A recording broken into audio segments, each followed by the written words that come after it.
everyone, and welcome to another installment of IIBA's podcast series. My name is Amy Riddell, and today's topic is the changing customer, and our guest is Colleen Meese.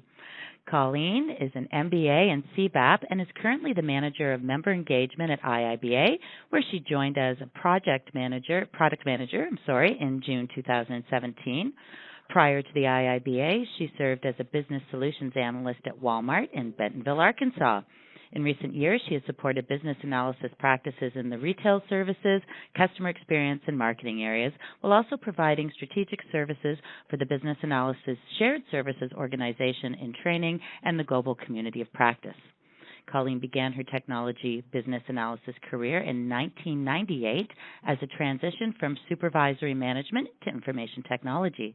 Her responsibilities have included consulting, facilitating, training, production support, internal audit, and on-site implementations, in addition to traditional business analysis.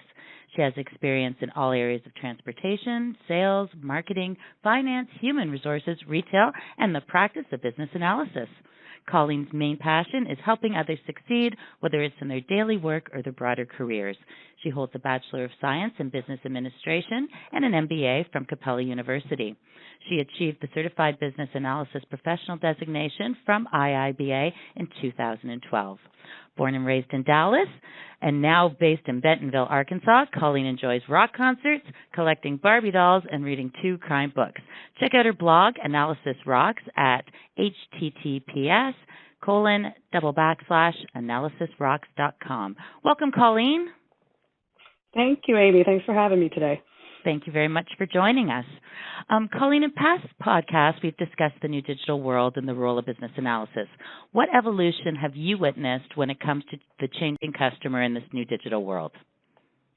So I guess the biggest difference that I see since I began my career in business analysis is that technology isn't just for someone working in an office anymore. It's directly in the hands of the customer. So, for example, information that we might have filled out on paper forms 20 years ago, now we can enter it directly into a company's database. So it's important that, the customers understand how to use the products in order to get that information to the company effectively. I think that for me, airports are a really good example of this, because used to, you had to buy a ticket, get a paper ticket, go check in at a desk, then have your ticket checked, when you clear it through security, and hand the ticket to somebody. And now you just have your boarding pass and everything just handy on your phone. You can check in 24 hours in advance and go straight to security. So things have really changed just by putting the technology in the hands of the customers. Why is it essential to understand who the customer is? So I think it's essential because they may not be who you assume they are.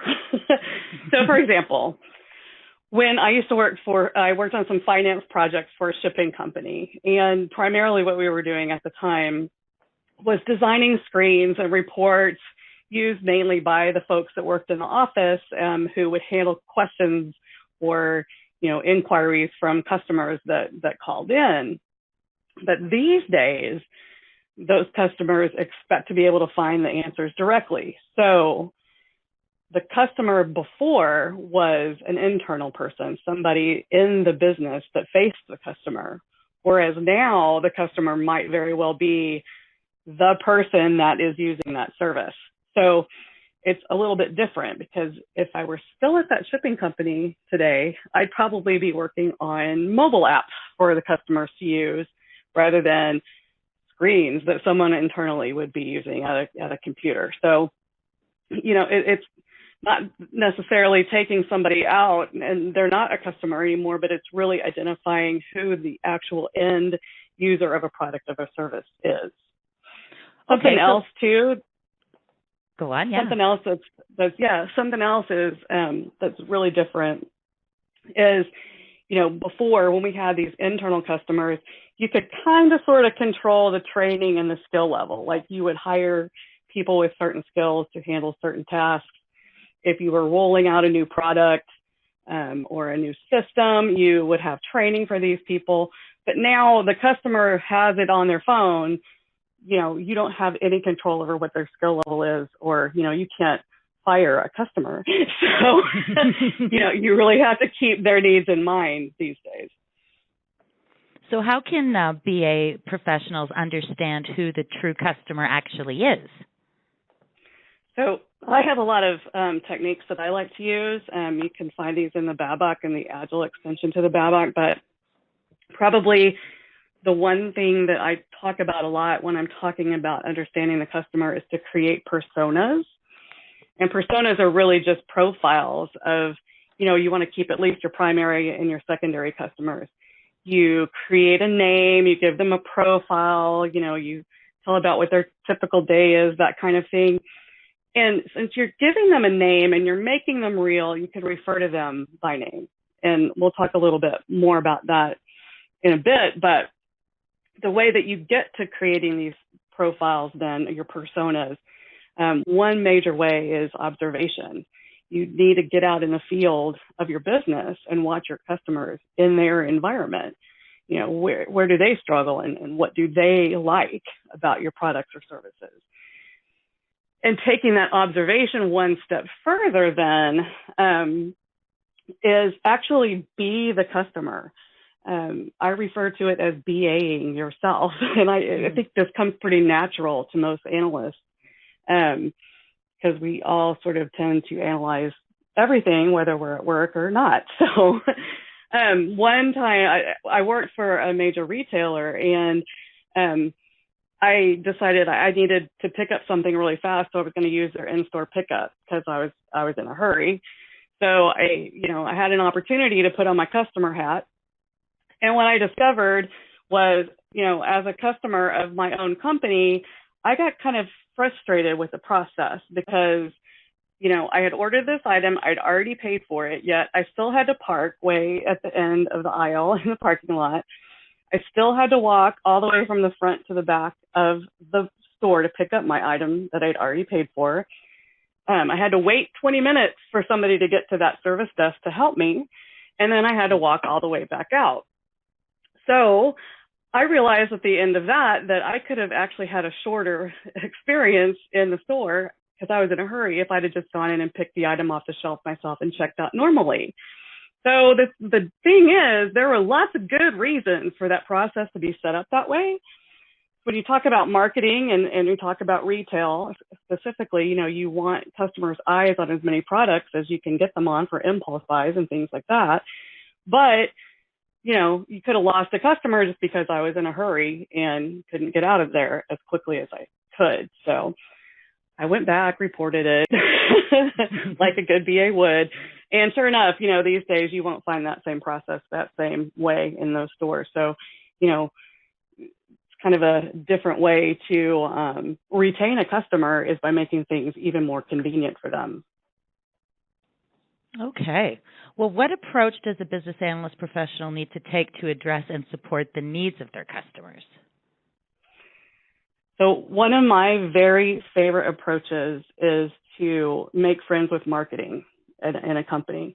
Sitting on the IT side, you might not realize that somebody's job in your company is already to figure out what the customer needs, what makes them tick. And they might already have a lot of the information that you need. So, their job is to keep their finger in the pulse of the customers.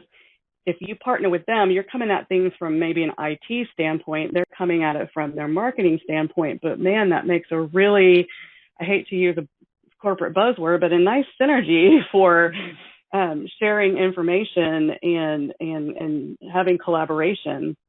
With the retailer that I work for, one of the projects I was working on was assessing services in the store that didn't involve necessarily your traditional purchasing of items. So things like the pharmacy, the auto care, things like that also went on in the store. And we had started to create these elaborate customer journey maps. And then one day someone said, "Hey, have you talked to marketing? Because, they have something that looks almost exactly like that." So we were like, oh.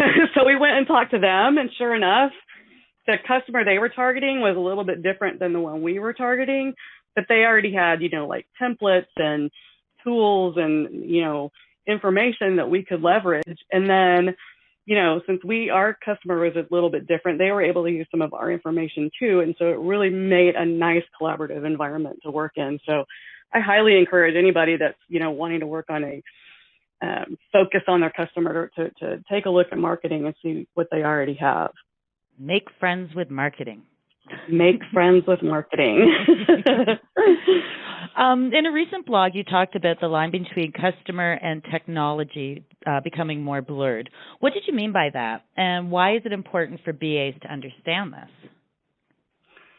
So you could say that, the line between customer and technology kind of even doesn't exist anymore, because I don't know the statistics, but, just about everybody you see has a cell phone, a smartphone on top of that.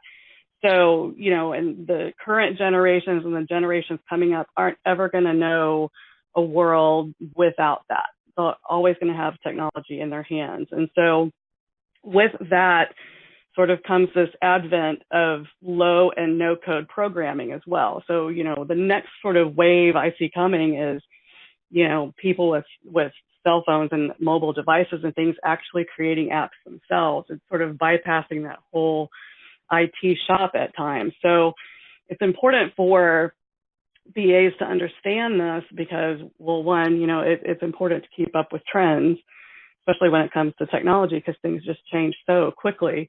But, customers, the people that will be our customers in the future as well, are more technically advanced just out of nature because they're growing up with it than even, your BAs might be. So BAs might, find the need to maybe get some additional training, maybe find some specializations in order to grow their careers as well. But the main thing is the deeper that you understand a customer, the better the solutions that you provide are and the quicker that you can get them in their hands. Okay, thank you. What issues can arise for business analysis professionals as they work to balance the needs between their internal and external customers? That's a really good question. I think, even in traditional projects, even, when you're talking about internal customers only, you do see a lot of conflicts among stakeholders. Different stakeholders have different opinions or needs for a particular work effort that's going on. And, sometimes even the sponsor on a project or a development effort, they have one idea in their head. They've got this one problem they're trying to solve, and they can kind of get tunnel vision focusing on that one need. And so if you have multiple stakeholders internally that sort of have those different visions, then it can slow down decision making. It can, cause some contention in the development team. It can cause delays in getting products out, and then ultimately, the product may not actually meet that end customer's need.